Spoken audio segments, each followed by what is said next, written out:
বাবার হাতগুলা এভাবে ধরে ধরে আমি দেখতাম, বাবা বলতো তোমার মতন এরকম কেউ দেখে না।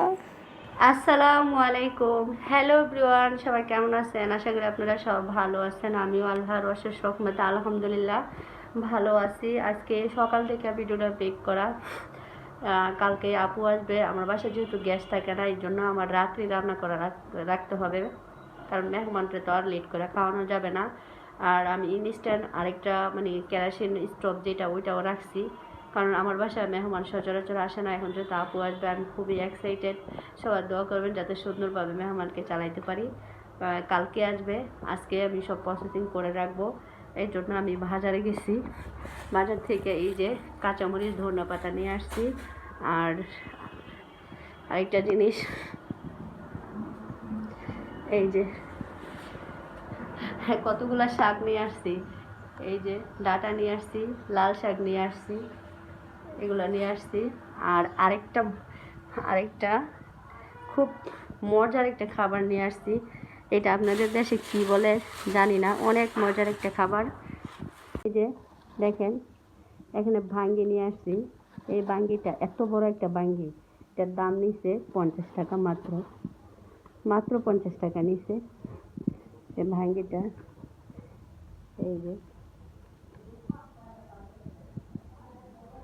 ওই বাসা থেকে আমার আপু আমার আম্মু আসবে, সবাইকে নিয়ে খাবো, কারণ একা একা খেতে ভালো লাগে না। আর জিহাদ আব্বুর জন্য রাখিয়া দিব। আর জিহাদ তো মাদ্রাসায় আছে, এগুলো কাইটটা এখন প্রসেসিং করব, অনেক কাজ আছে, সব কিছুই চেষ্টা করবো আপনাদের সাথে শেয়ার করার জন্য।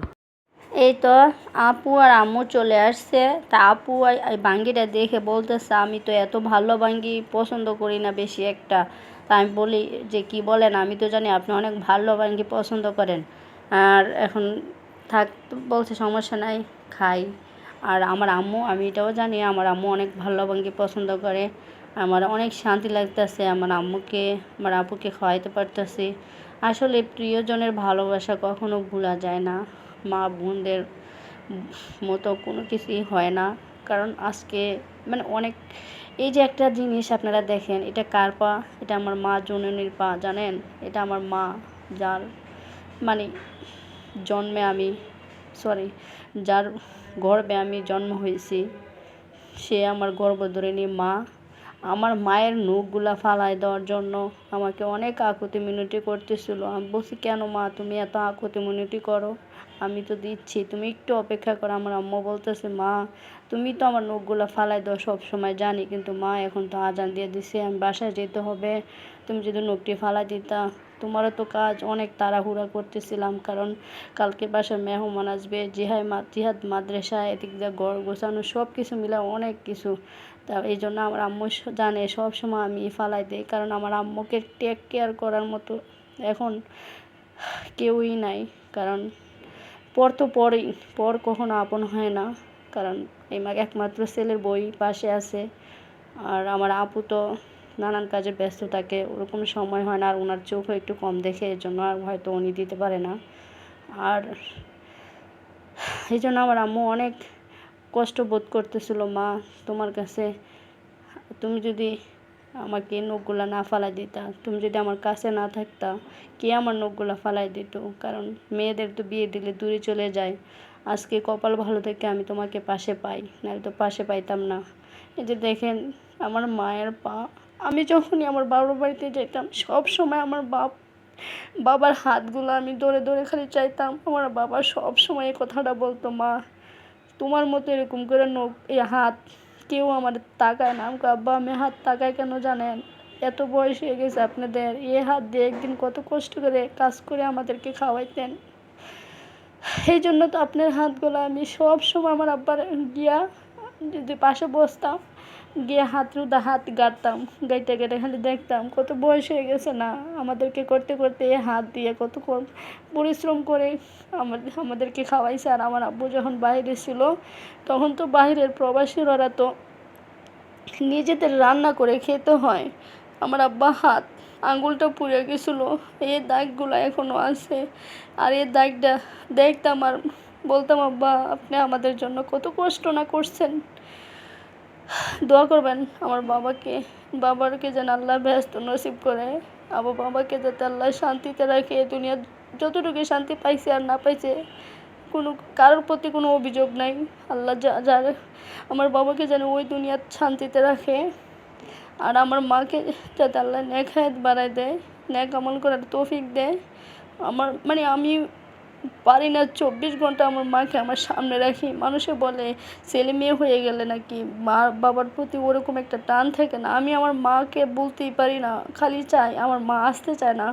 ছেলের বউ আছে, যে সংসার রেখে আমি তোমার বাসায় আসবো, আসতে চায় না। আমার মাকে আমি সারা দিন রাখতে চাই যে তুমি শুধু রাত্রে আগে ওই বাসায় ঘুমাও, তুমি আমার বাসায় থাকো, তো থাকতে চায় না। ফোন দিয়া সব সময় আসতে হয়।